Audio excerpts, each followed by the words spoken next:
Hello, and welcome to LCDS Engineering's virtual poster presentation of our Route 2 Condominium Complex proposal.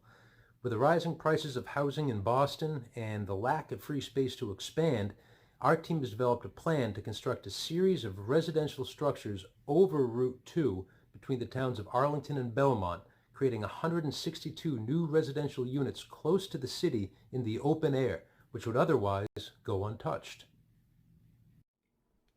Geotechnical engineering. Our subsurface condition has multiple sand types and glacial till. However, the bedrock of diabase is not too far down, and since there is no groundwater, we do not have a liquefaction problem. Due to these factors, our foundation is composed of 3 1-foot diameter concrete piles connected to a pile cap.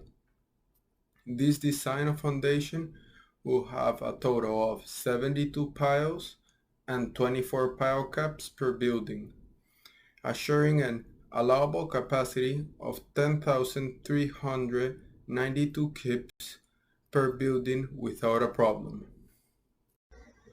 I'm Vincent Crudo and I'm the traffic engineer for this project. My work involved creating a solution for the proposed traffic volume our structure would introduce to the nearby infrastructure. This began with modeling the existing conditions in AIMSUN, a traffic simulation software. Then I modeled the proposed conditions as well as several alternatives. After analyzing all the data from these simulations, I picked the most efficient alternative and worked on organizing warrants for intersection control, as well as calculations for intersection design, general permitting, and cost analysis based on my results. Hi, I'm Patrick Gibbon. I'm the site civil engineer for the Route 2 project.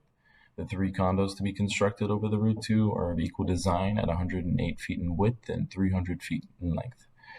Each building consists of 54 units, and the total site area measures out at 6 acres. All drawings that I completed, including the site layout, the existing conditions, the grading plan, and the utility plans, were all drawn on Civil 3D. These drawings were drawn in accordance with government documents, regulations, and following a logical approach. Hello, my name is Brandon Pazant, and I'm the structural lead for one of the buildings on the Route 2 project. My building is a structural steel building, which has a total of 946 steel members, and this is equivalent to 653.7 tons of structural steel. There is also 1,415.2 cubic yards of concrete used for the columns and the floor slabs. The building consists of composite floor joists on each of the 3 residential floors, open web joists on the roof, and concrete columns at the garage level. Concrete columns were used instead of steel columns at the garage level due to corrosion happening from the salt runoff from the cars and other weathering that may happen. I'm Jeff Latham, the structural engineer in charge of the mass timber building. The entire building has been designed using large timber members, including 173 unique columns, 196 beams, and 600 CLT panels.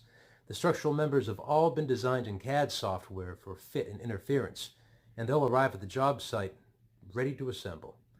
There are many advantages to this style of construction, largely including the fast assembly of prefabricated components, the use of a renewable building material as timber, and a substantial reduction in overall weight of the entire structure. Additionally, the building material itself sequesters carbon dioxide absorbed by trees during their growth. This makes timber a very ecologically friendly choice of building materials. Thank you very much for watching. On behalf of LCDS Engineering, we'd like to thank Wentworth Civil Engineering Department and all of our professors who made this project a reality.